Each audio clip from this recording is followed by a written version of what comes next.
Çocukken içimizde kendiliğinden parlayan o saf neşe nereye kayboldu? Büyüdükçe unuttuğumuz o coşkulu yanımız aslında hala içimizde. Bu videoda mod terapi teknikleriyle o kaybolan neşeyi nasıl tekrar geri kazanabileceğimizi konuşacağız. Hazırsan içindeki o neşeli çocuğu birlikte uyandıralım. Öncelikle çok kısa mod terapi ve modlar hakkında bilgi verelim. Mod terapi çok özetle, çok kısaca kişinin farklı içsel yanlarını tanımasını ve bunları dengelemesini sağlayan bir psikoterapi yaklaşımıdır. Peki nedir bu içimizdeki yanlar ya da modlar? Aslında literatüre baktığınızda mod türleri daha fazla, ancak ben bu videoda hem uzatmamak adına hem de sıkmamak adına daha sadeleştirilmiş bir versiyonunu sizinle paylaşacağım.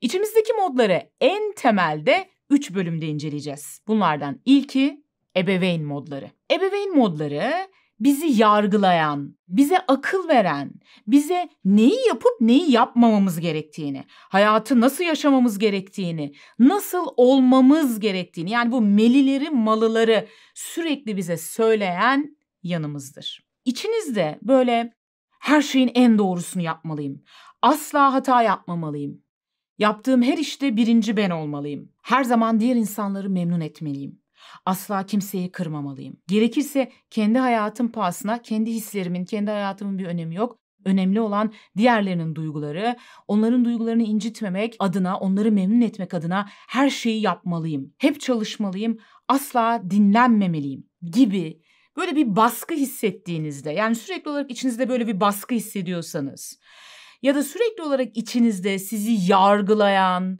sizi aşağılayan, sizi yıpratan içsel konuşmalar varsa, örneğin işte sen aptalsın, sen beceriksizsin, zaten neyi başardın ki bu hayatta gibi kendinizi sürekli yargılayan bir iç sesiniz varsa, işte burada ebeveyn modlarınız baskın demektir. Ebeveyn modunun etkisiyle mükemmeliyetçi, aşırı titiz, takıntılı ya da işkolik biri haline dönebiliriz. Ya da aşırı fedakar, hep başkaları için yaşayan, sınır çizemeyen, hayır diyemeyen birine dönüşebiliriz.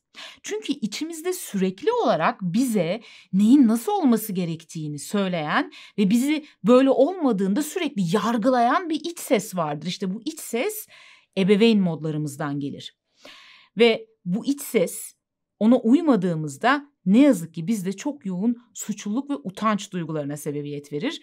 Bu yüzden de işte bu duygulardan kaçınabilmek için birdenbire kendimizi aşırı titiz, aşırı mükemmeliyetçi ya da aşırı fedakar bir halde bulabiliriz.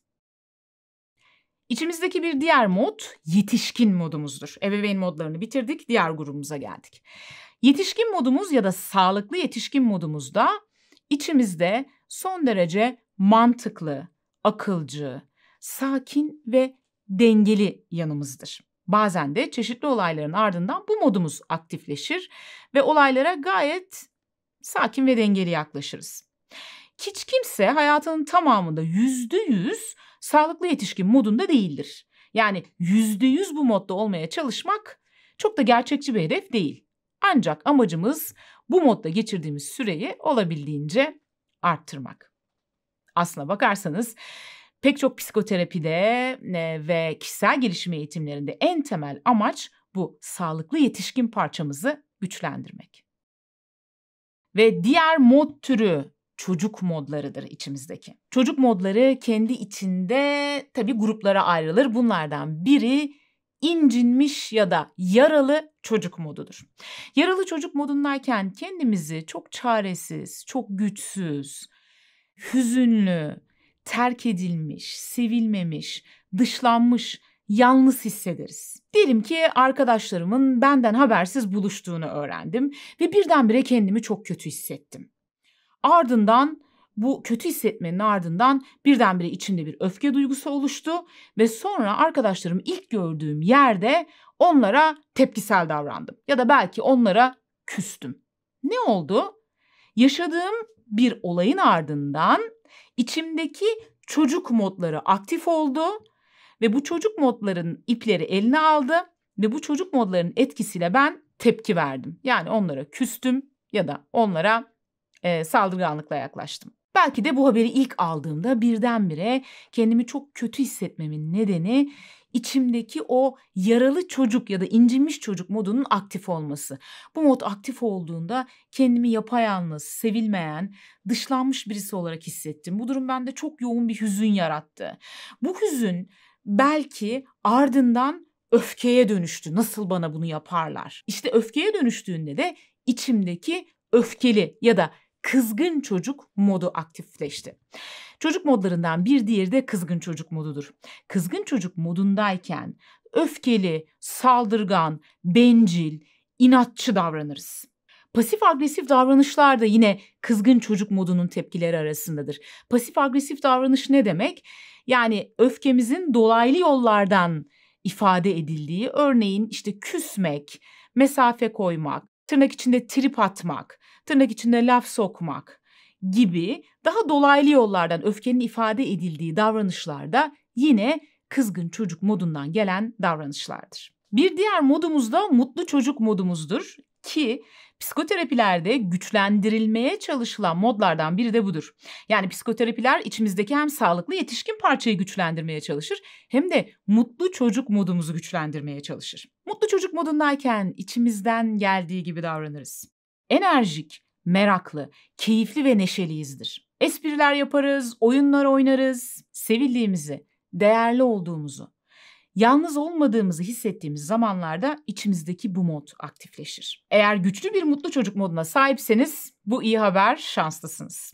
Ancak ne yazık ki çoğumuz yaş aldıkça içimizdeki bu mutlu çocuk parçamızı, mutlu çocuk modumuzu fazlasıyla baskıladık ve bu mod da zayıfladı. İşte bu modumuzu tekrar güçlendirerek, bu modla tekrar buluşarak, onu tekrar sıklıkla aktif ederek kaybolan neşemize tekrar geri kavuşabiliriz. Peki mod terapi bu modu güçlendirmek için bize neleri öneriyor? Aslında çok özetle mod terapi bize diyor ki mutlu çocuk modunu tekrar güçlendirmek istiyorsan tıpkı bir çocuk gibi hayatında oyun ve eğlenceye daha fazla yer ayır. Tabii ki burada da bir denge söz konusu. Yani lütfen yanlış anlaşılmasın. Tamamen oyun ve eğlenceden oluşan bir hayat sür demiyor. Yaşantında oyun ve eğlenceye ayırdığın vakitleri biraz daha arttır diyor. Dolayısıyla biraz sonra sayacağım, örneklendireceğim aktiviteleri suçluluk duymadan ya da kendinizi yargılamadan olabildiğince hayatınıza daha fazla katmaya çalışın. İlk başlarda belki biraz zorlanacaksınız. İlk başlarda belki daha az olacak bu aktiviteler. Zaman içerisinde yaptıkça güçlenmeye başladığını göreceksiniz. Bu arada bu önerilerin, biraz sonra sayacağım önerilerin bazıları size çok saçma ve işe yaramaz gibi görünebilir. Böyle olduğunda bilin ki içinizdeki o yargılayıcı ebeveyn modunuz aktifleşmiş. Hemen o modu bir susturun, kenara çekilsin, bir otursun ve dinleyin bakalım neler var. Efendim, önerilen şeylerden biri yüksek sesle şarkı söylemek ve dans etmek. Bunu en son ne zaman yaptınız? Yüksek sesle şarkı söyleyin, müzik dinleyin ve dans edin. Dışarı çıkın, çocuklarla top oynayın ve üzerinizi kirletin. Efendim, bir diğer önerimiz, bunu psikoterapilerde de uyguluyoruz. Kendinize bir oyuncak alın ve onunla oynayın. Şaka yapmıyorum. Bugün bir oyuncakçı dükkanına gidin ve oradan gerçekten böyle çok seveceğiniz, keyifli bir oyuncak alın. Bunu yaparken muhtemelen içinizden hemen yine böyle bir ses gelecektir ve ya şunu alayım çocuğum da oynar ya da bunu alayım şu işe yarar gibi. Böyle hani oyuncağı başka amaçlara da, hani amaçlar için de kullanılabilecek ya da işte ya hiçbir şey olmasa çocuğum oynar gibi böyle mantığa bürüyen çeşitli sesler çıkabilir. O sesleri dinlemeyin. Amacımız sadece ve sadece keyifli bir şekilde oyun oynamak. Belki çocukluğunuzdan içinizde kalan bir oyuncak olabilir. Belki başka bir şey olabilir. Son derece saçma görünebilir dışarıdan. Hiç önemli değil. İçinizdeki o mutlu çocuk modunu aktifleştirecek eğlenceli bir oyuncak alın ve bununla oynayın. Oyuncağınızı çocuğunuza vermeyin. O sizin oyuncağınız. En az bir hafta bu oyuncakla oynayın.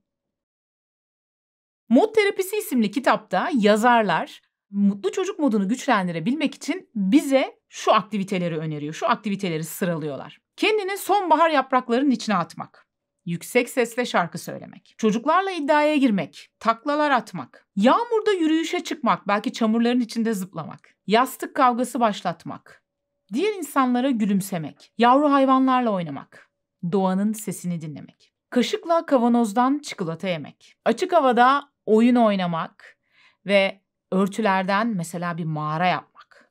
Tüm bunları, yani oyun ve eğlenceyi, biraz daha spontan yaşamayı hayatınıza dahil etmeye çalışırken lütfen acele etmeyin. Kendinize zaman tanıyın ve şefkat gösterin. Eski neşemize kavuşmanın yollarından biri de içimizdeki o yaralı, incinmiş çocuk modumuzu, yani yaralı çocuk parçamızla ilgilenmek, ona tekrar şefkatli bir ebeveynlik vermektir. Bunu nasıl yapabileceğinizle ilgili çeşitli yolları, yöntemleri, teknikleri anlattığım videoları Yaralı Çocuğu Adım Adım İyileştirme başlıklı oynatma listemde bulabilirsiniz. Onun da linkini yine yorumlara ekliyorum aşağıya.